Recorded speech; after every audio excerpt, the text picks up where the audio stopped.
私の専門はイギリス文学です。慶應義塾大学法学部、近藤康弘です。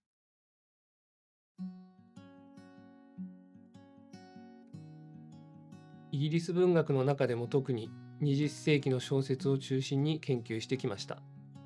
この時代の作家たちは近代化に伴うイギリス社会の変容と対峙し、そこに見出した問題への回答を作品を書くことで導き出そうとしていました。研究対象の作品をなぜ作家は書いたのか理解するためには、その作品が書かれ、それが舞台にした時代についての十分な理解が必要です。そのため、文学研究と並行して、20世紀のイギリス社会をめぐる歴史書や思想と文学の関係を論じた本の翻訳も手掛けてきました。20世紀のイギリスは、労働者たちが労働運動や政治参加を通して、中流階級と同等の権利と力を持つようになっていった時代ですが、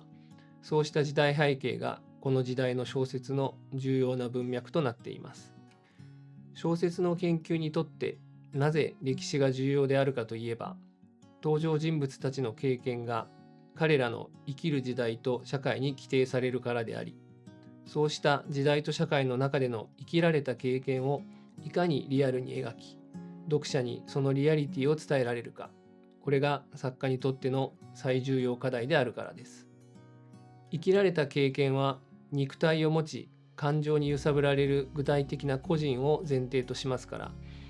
小説の登場人物一人一人の生き方がどのように描かれているかを丁寧に読み解く必要があり、そのためには経験を表現した言葉の一つ一つを丹念にたどらなければなりません。このような作業を精読と言いますが、私が翻訳したイギリス労働者階級についての歴史書は、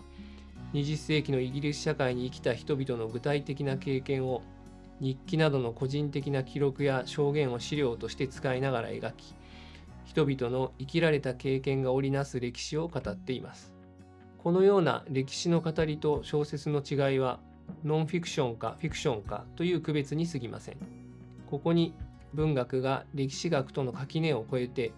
生きられた経験をめぐる豊かな学問的成果を生み出す可能性があると考えています。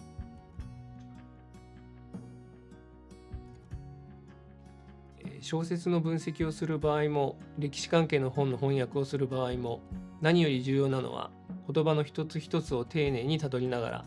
なぜこの言葉が選ばれたのか、このような語の配置になっているのはなぜなのか、生きられた経験を言葉に表した書き手の身になって考えていくことです。このような精読の実践が文学の研究のみならず、研究対象にしている地域と時代への理解を深めることにもつながると信じて研究に取り組んでいます。